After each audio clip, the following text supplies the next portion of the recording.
Loan और EMI आपने बहुत बार सुना होगा और जीवन में कभी न कभी लोन के ट्रैप में फंसे होंगे। लोन लेकर आप ऐसे एक्सपेंसिव आइटम खरीद लेते हैं जिसकी आपको अभी आवश्यकता नहीं होती है, जैसे car, home, iPhone, AC, fridge. चाहे आपके पास पैसा हो या फिर ना हो, जीवन में एक चीज बाहें खोले लोन और ईएमआई आपका इंतजार करते रहते हैं और इस तरह से आप लोन के ट्रैप में फंसते जा रहे हैं। लोगों को लगता है कि लोन हर प्रॉब्लम का दवा है, लेकिन जब दवा ही प्रॉब्लम का कारण बन जाए तब आप क्या करेंगे? हम सब लोग इस लोन के ट्रैप में फंसते जा रहे हैं और पता भी नहीं चलता है कि आगे चलकर लोन हमारी पर्सनल लाइफ में कितनी बड़ी प्रॉब्लम खड़ी कर सकती है।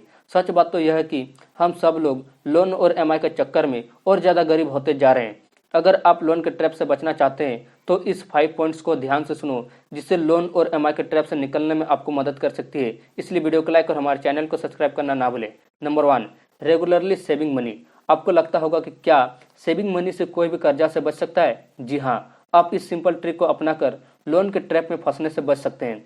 अब आप सोचेंगे कैसे? तो आप ही बताइए। कोई भी आदमी कर्जा कब लेता है? जब उसके पास पैसों की कमी होगी।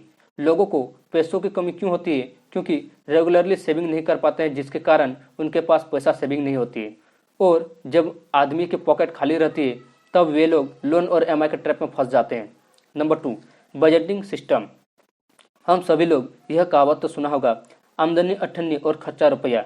यानी कि इनकम से ज़्यादा खर्चा करने वाले लोग जल्दी कर्जा में फंस जाते हैं। वैसे लोगों को कर्जा में फंसने से कोई भी नहीं रख सकता है।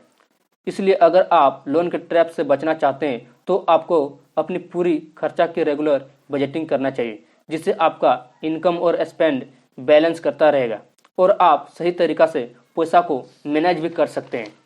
Number 3, financially planning.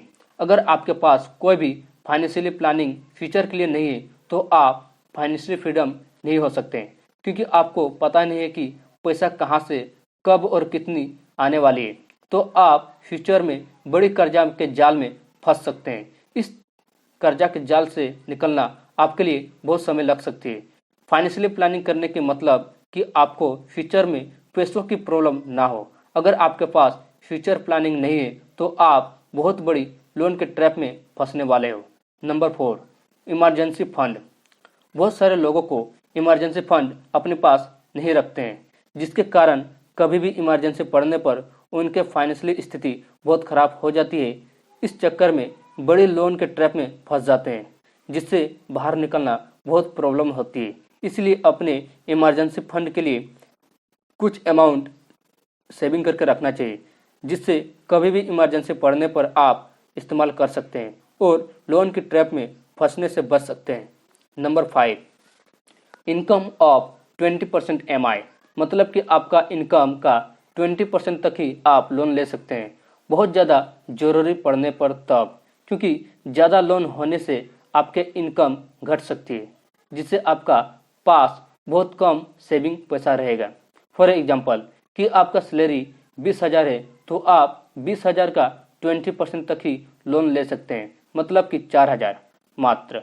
अगर आपका टोटल ईएमआई 20% से ज़्यादा है तो आप कर्जा में फंस सकते हैं। इसलिए टोटल इनकम का 20% तक ही आप लोन लेना चाहिए, ताकि आपका लोन का प्रेशर ज़्यादा माइंड में ना बना रहे और आप लोन के ट्रैप में फंसने से भी बच सकते हैं। आई होप कि आपको वीडियो से अच्छी तरह से समझा पाए हैं। तो लाइक और हमारे चैनल को सब्सक्राइब करना ना भूलें।